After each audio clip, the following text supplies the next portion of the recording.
The joint is less than a millimetre wide. I am kneeling at the base of the lowest terrace wall at Sacsayhuamán, 3,700 metres above sea level, and I am trying to slide a sheet of paper into the seam between two limestone blocks. The paper will not go. The smaller of these two stones weighs, by conservative estimate, 80 tons. The larger is closer to 150. They were cut into irregular polygonal shapes, no two alike, and fitted together without mortar of any kind, using bronze chisels and river cobble hammerstones. No iron, no wheel, no written engineering tradition. The joint I'm kneeling beside has held for 5.5 centuries, through every earthquake that has flattened the colonial buildings in the valley below. And here is what unsettles me. When the Spanish conquered this place in 1533, they did not ask how it was done. They did not record the technique. They took the walls apart and used the stones to build churches. What I want to know is what else they took apart that we have never been told about. I found the joint, but I came here looking for something older than the stones. Sacsayhuamán sits on a steep limestone ridge above Cusco, the former capital of the Inca Empire. The walk from Plaza de Armas takes 20 minutes if you are acclimatized, longer if you are not, and it begins on Cieza Street, where the gradient catches you before the altitude does. The complex occupies roughly 3,600 square meters at its core, though the archaeological park that surrounds it covers more than 3,000 hectares. The principal feature is a triple zigzag wall that extends 400 meters along the northern edge of the ridge, rising 18 meters across 3 tiers. The stones in the lowest course are the largest. The biggest of them have been estimated at between 128 and 200 tons, depending on the survey and the method of calculation. They are fitted without mortar to sub-millimetre tolerances. I have checked this with my own hands and with paper, and with a machinist's feeler gauge borrowed from a workshop in Cusco. The tolerances hold. The site has deep roots. Before the Inca claimed the hilltop, the Quilchi culture occupied it from approximately 900 CE, leaving stone foundations that predate the grand terraces by several centuries. But the construction program that produced the walls we see today began under the Sapa Inca Pachacuti in the mid-15th century and continued under his successors, Tupac Inca Yupanqui and Huayna Capac. It spanned nearly a century and was still incomplete when the Spanish arrived. The labour force was drawn from the mitiar system, the Inca rotational obligation that could mobilise 20 to 30,000 workers at a time. Pedro Cieza de León, writing in the 1550s, described the walls with awe and reported that local informants told him 4,000 men quarried the stone, while 6,000 more hauled it into place with great cables of leather and hemp. Garcilaso de la Vega, the son of a Spanish captain and an Inca princess, wrote his account decades later from exile in Spain. His description of Sacsayhuamán is more detailed and more emotional. He was writing from memory and from loss. He described 3 great towers that once stood on the summit plateau, the largest of which, Muyukmarca, was cylindrical and could hold 5,000 people. He described underground passages connecting the towers and storerooms and water channels cut through living rock. I am working from translations, and translations of this period are contested, but the core physical descriptions are consistent across multiple chroniclers. The walls were immense. The fitting was precise. The scale of organisation required to produce them was unlike anything the Spanish had encountered. The modern attempt to answer the construction question belongs largely to Jean-Pierre Protzen, an architect and researcher who spent years at the quarry site of Rumicolca and at Ollantaytambo, publishing his findings in 1985 and 86. Protzen demonstrated that the Inca could quarry and dress andesite blocks using river cobble hammerstones, replicating the concave depressions and precise faces visible on the finished stones. His work was rigorous and his results were convincing for the quarrying and shaping stages. But he was candid about what he had not solved. The transport and precise placement of the largest blocks, those exceeding 100 tons, remained unexplained by any experiment he was able to conduct. The tolerances in the joints, achieved across irregular polygonal faces that must mate perfectly in 3 dimensions, were beyond what his experimental methods could reproduce at full scale. Protzen did not claim the problem was supernatural. He claimed it was unsolved. There is a difference, and it matters.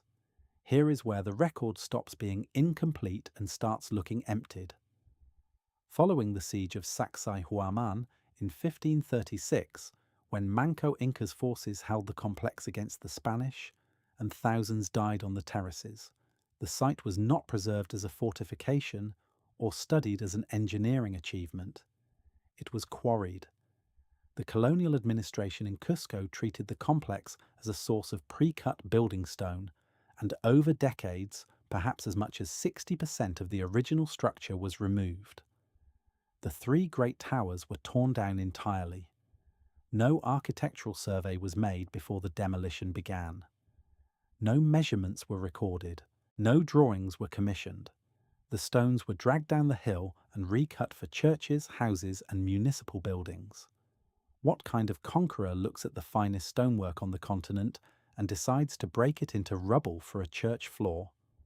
The complex was not abandoned after the siege. It was disassembled stone by stone over decades. Garcilaso de la Vega wrote, from his exile in Córdoba, that there was not a house in Cusco that did not contain stone taken from Sacsayhuamán. I have walked through the Cathedral of Cusco and stood inside the Church of Santo Domingo, which was built directly on the foundations of the Coricancha, the Inca Temple of the Sun. The stonework in the lower courses of both buildings is visibly Inca. The joins are tighter. The surfaces are smoother. The blocks are larger than anything the Spanish masons produced on their own. The colonial buildings sit on top of Inca foundations like a newer, cruder language written over an older, more precise one. At the site itself, the evidence of removal is everywhere. The upper courses of the terrace walls show rough, broken surfaces where blocks were prized away. The summit plateau, where Muyukmarca and its companion towers once stood, is an empty grass field.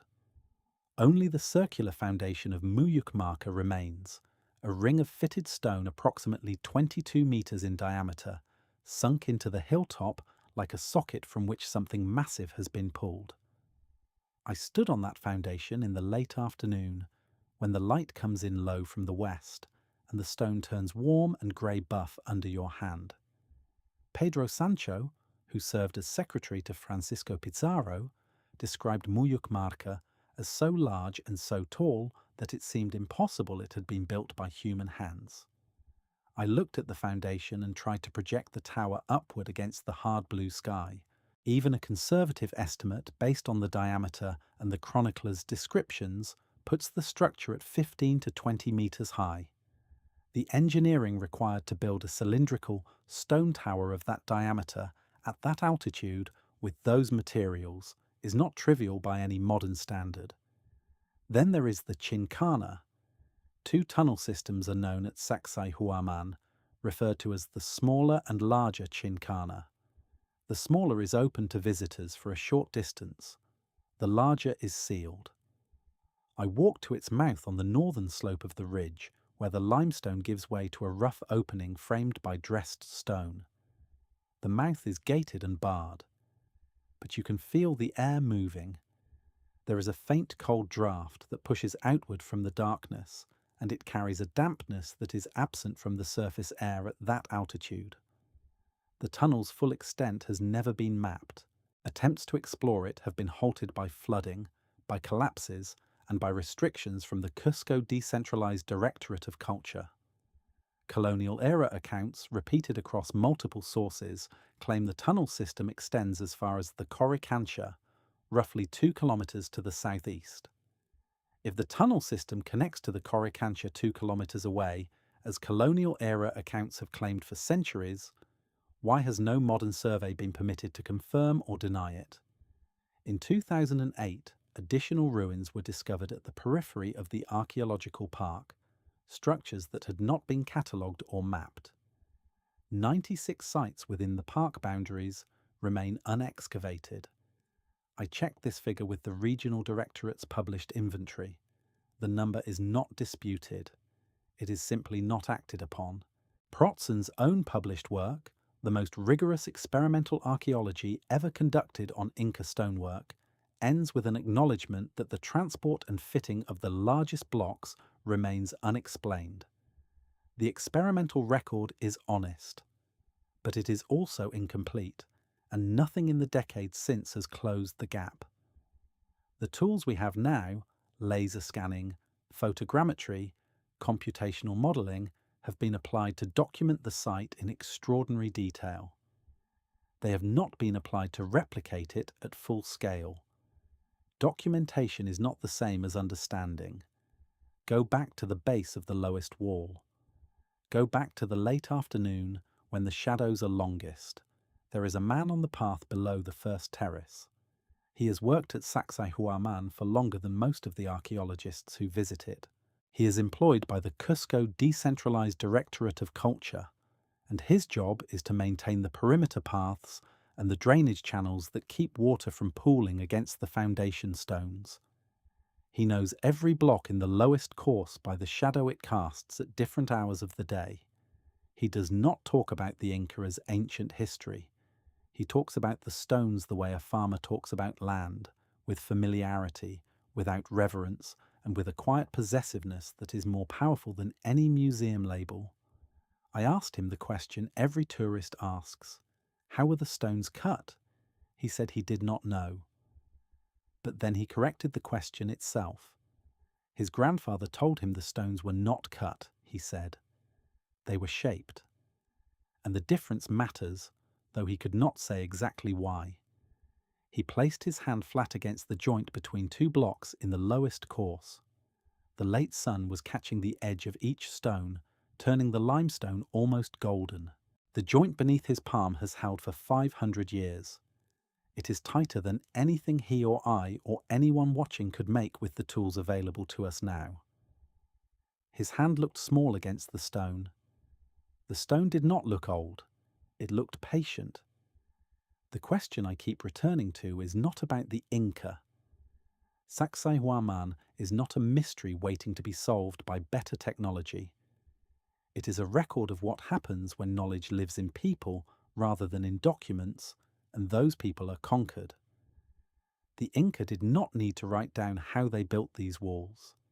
They carried the knowledge in their hands and passed it through generations of practice.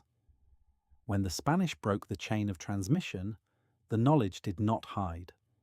It died. And what do we imagine we are preserving in our own era that lives only in practice and has never been written down? The walls are still standing. The answer is not.